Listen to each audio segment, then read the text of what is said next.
Hello, this is Evine Sandoval, and I'm going to be presenting to you my dissertation in practice proposal on the efficacy of work-based learning. As you can see here, as an educator, I've had the pleasure and joy of working with students at this capacity. Students that have embarked on their own journeys to find their path. And in part of this, what I've learned in my research is that contemplation can really make a student overthink before they even take any leap of faith and take any action on those deep thoughts and circumstances that may be weighing heavy on their minds. And it's important that we embrace these students where they are and help them feel safe in that space of risk as they find their self-discovery, which is so important for the outcomes that come from taking action.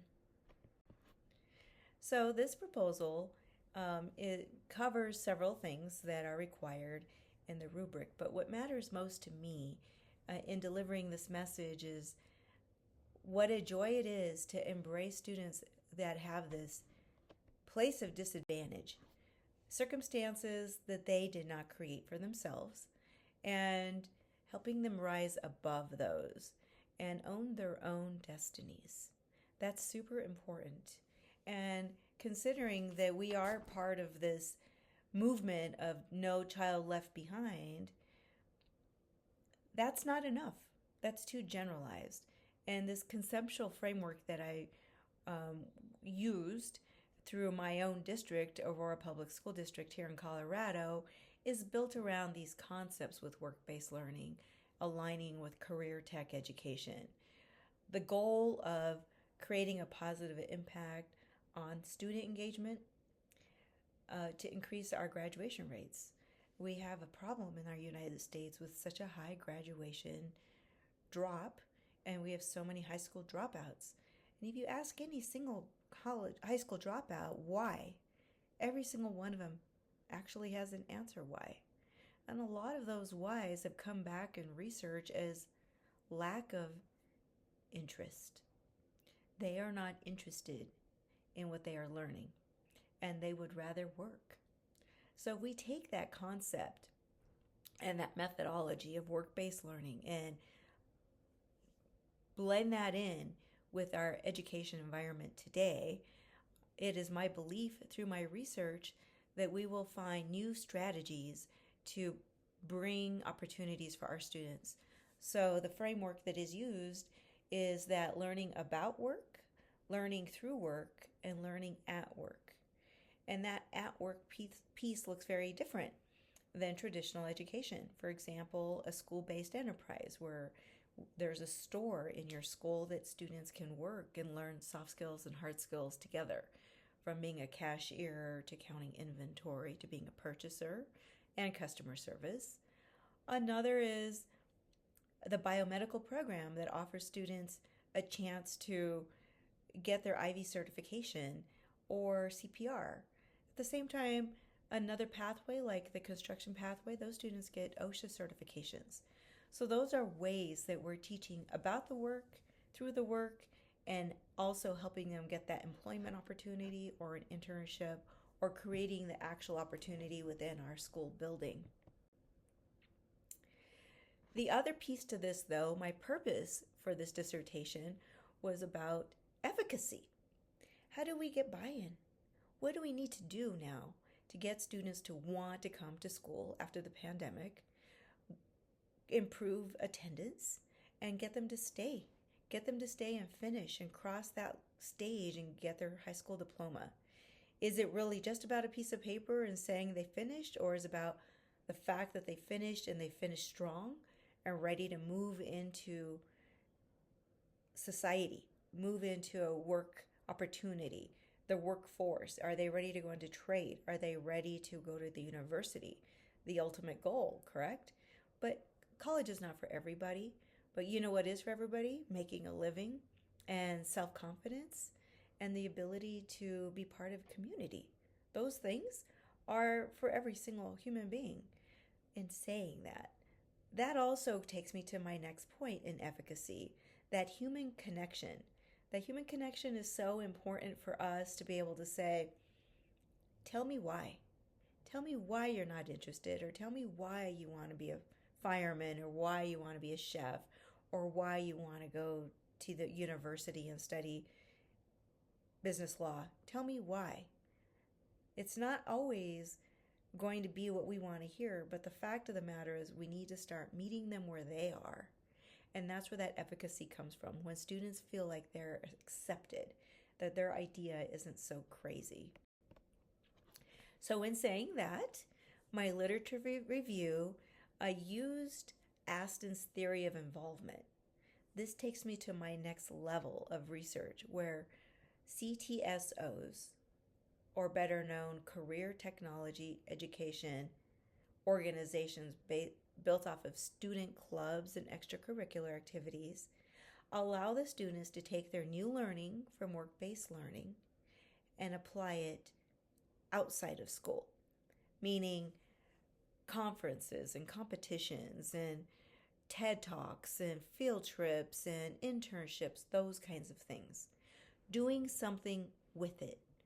Just like a football player and a soccer player and a baseball player wants to go play D1. Well, in this case, these other students that are not involved, or sometimes we get a crossover and we have both. We have an athlete that's also doing work-based learning, which is absolutely wonderful. But Aston's theory of involvement naturally aligns with both contextual learning as well as the CTSO student involvement. And we want that because we want to assert the students so that they can engage and start entering into their field.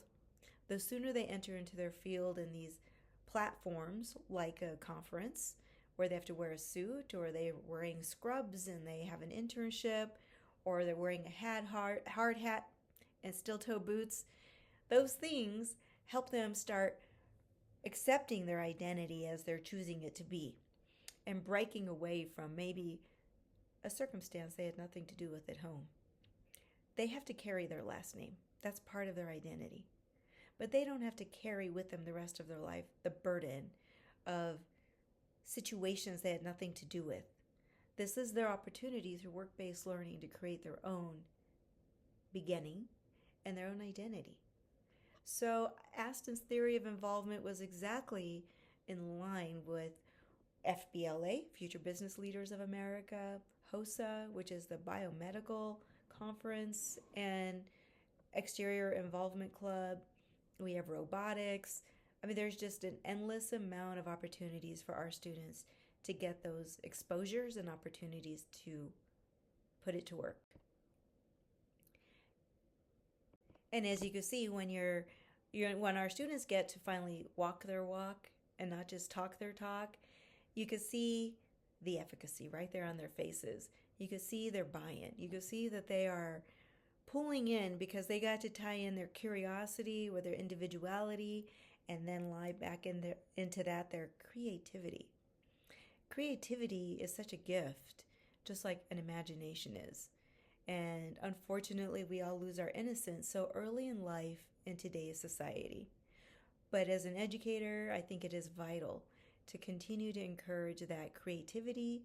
And as teachers, we have that ethical and social obligation to these students to not just deliver the message, but to feed the dream. So within my specific research, I did ask throughout my whole district all of the career tech education educators, counselors, and administrators to participate and look at the data. As an accountant for 25 years in industry that left my career to become an educator, I really did it because I didn't have a teacher to do this for me. And I want students to know they matter, and their dreams matter, and their identity is important. And the sooner they get on that path, they will find that lifelong goal we all have, personal happiness. So I asked these teachers, in their opinion, if they felt that a work-based learning or industry certification alone would lead to a student's success. And to my relief, I did see a lot of yeses in that. I also asked, as an educator, did they feel that CTE and work-based learning is a tool that helps students prepare for life after high school, whatever that may be? And that was across the board. Everybody said absolutely yes. So my theory is proving to be true, not just as an educator behind the desk, but other educators teaching in completely other pathways are feeling very similar to myself. So as you can see here, I'm providing some slides that show how exploring, emerging, demonstrating, and thriving through leadership, um, involving the stakeholders, as well as the resources used and evaluations that we're doing as a district are being measured now as other reasons why we have more high school graduates. Now, within my methods, we talked a lot about within the interviewing and the research life skills required in establishing these career paths and plans, as well as closing that gap of what is possible and what is needed to make it possible, those resources. So recruiting, obviously, and working with these teachers across the table, allowing for all angles to be seen and heard, as well as going to prior students who are results of these opportunities and letting them also have a voice is important for our government and our legislation, our education planners at the state level to know, so that when we go for funding from the Perkins grant, we get the support that we need that will support these opportunities. Now, I have already spoke about my data collection. We have had a 5-year spread, but we did have a one altering component that changes a lot of research right now for a lot of us, and that is the pandemic. How the pandemic did massively affect graduation rates, as well as online learners and those kinds of challenges that all of us had. Education as a whole, educators and learners together. We all struggled through that, and I think that's why it's so critical that work-based learning is at the forefront of education now, so that we can regain and retain these students and get them to finish school. Now, I'd like to show my timeline. I am almost done with my analysis and getting ready to finalize my chapter 4. I hope that that'll be done very soon. And ultimately, I wanted to highlight some of the successes of utilizing Aston's theory of involvement with having 2 of my own students obtain the state leadership role as state president and vice president of education. This is from a very low income disadvantaged district out of 38 high schools in Colorado, for these 2 students at the same time to take both of the main roles of leadership in our state because of their work-based learning experiences, and several others that just, you could see their efficacy, their pride. They're walking their walk, they're talking their talk, and they're building their resumes. And they are all under the age of 16, which is pretty phenomenal. But ultimately, having a student out of 200,000 students participating in Future Business Leaders of America, winning as national treasure for the entire country this past July in Orlando, this is a game changer for him to have won at the state and then at the national level at that capacity. I appreciate your attention and your time and your support. Hello, welcome.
in this process. I cannot tell you how much fun I've had doing it and really enjoyed reporting back on a lot of my research. Thank you.